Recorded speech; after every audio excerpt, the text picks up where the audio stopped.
Hey everybody, it's Master Gallengeist here, bringing you my review for the latest episode of Designated Survivor, The Results. And I'm getting kind of tired of this show, in that it has fallen into a very big trap of what I was afraid of, the crisis of the week with A and B choices to be made. And that it is just, it's really been simplified to a point that's like, I understand that you can't do too much and go too nuts and bolts, otherwise you're going to lose it and get crazy, but this is to a point where it's like, every week, Tom Kirkman has a choice. He has to pick A or he has to pick B. And that's the whole episode. And it's like, this cannot sustain itself. Because if you've seen one, you start being like, seeing them all, it's like, okay, looking at this, he's probably going to pick this choice this time. Oh, I was surprised he picked this choice, and there's like barely any difference between what's going on. And also, the plots in the background are starting to be like, okay, they're not really doing much. The main thing with the conspiracy is being given not as much attention as it should, in my opinion, because that should be the big thing. If you're doing this with like the whole designated survivor route, it should be that the conspiracy and everything's taken up more of the time and should be used as more of the conflict than to just go, we can put him in an A and B scenario all the time, have this conspiracy thing in the background until we deem it worthy and we need to actually bump up what's going on and bring that in. So, Tom's A and B choice this time was to deal with the elections for his new Congress. So they're going through, and then they find out that certain workers who are working at polling places are getting sick, and it's connected to ricin. Ricin is being put on the polling booths and on the machines used to vote, and he's got to make the choice to either let the elections continue or to not.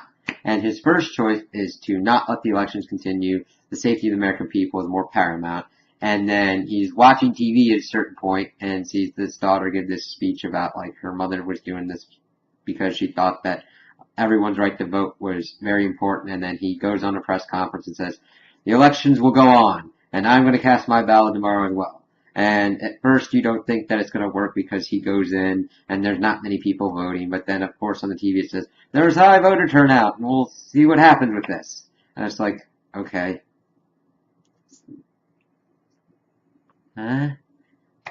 He had his moment of decision, and it's like, okay, well,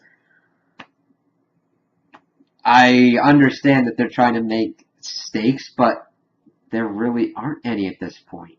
I mean, it's like, okay.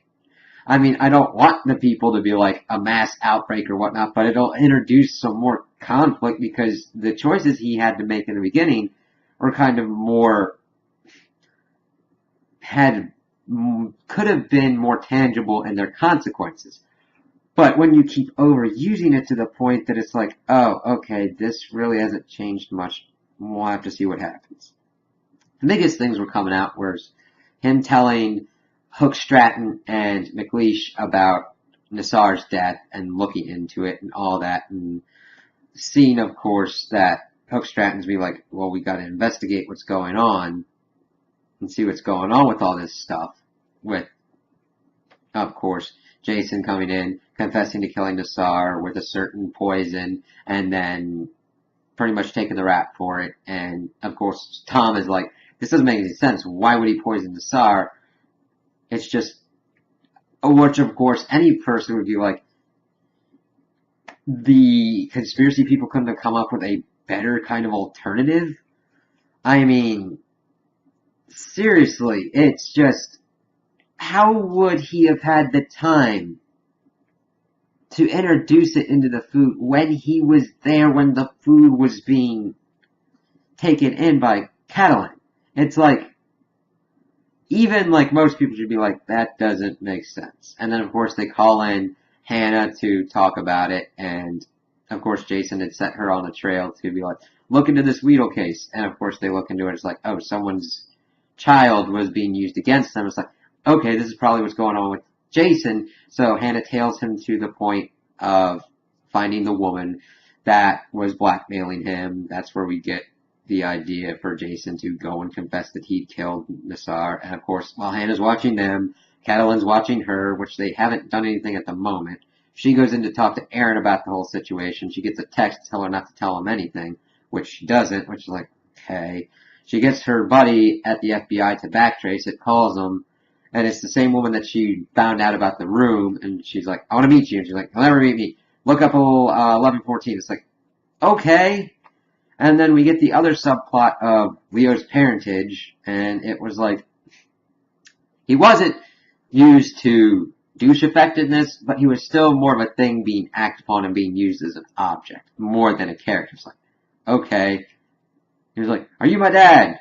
It doesn't matter. I've always thought of you as my son and all that, blah, blah, blah, blah. They do the DNA test. He's like, I trust you, which then Tom immediately goes off, opens it, finds out that he is the father, gives it to the press, so that way it's done and nobody has to do anything anymore. And it's like, but your kid will find out that you let the results out. What's the point then of you giving it to Leo, where let's open this together, and it's like, you've breached his trust. But then again, if you keep edging him out, the character hasn't been done much with at all anyway. I wouldn't mind if the character dropped off the face of the earth and wasn't heard from again.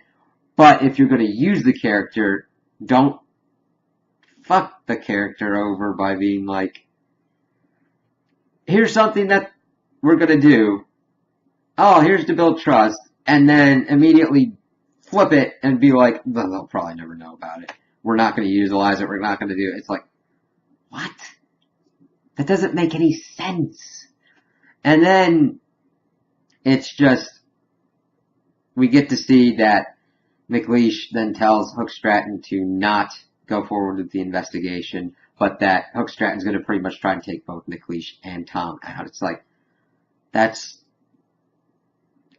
political posturing and all that, but that's getting close to treason. It's like, okay, it's just a weird parts of escalation with things, and it's like, okay, hopefully Leo's like left in the dust. I don't know what to do to fix it, because I think that they've just set in their ways, it's already made, and it's just going to be the same. We're going to have a situation, we're going to have an A and B choice, the conspiracy is going to be in the background, even though it needs to have more attention diverted to it, and we'll sometimes have a weird thing with Leo, or the daughter, or something to do with Tom's wife. And I just don't think that's going to be able to sustain this show. I hope that more episodes will prove me wrong, but it doesn't look good for it going forward. So those are my opinions on the episode. Tell me what you guys think in the comments below. If you liked it, if you didn't like it, if you agree with me, if you disagree with me. Also like and subscribe, and I hope you have a good day.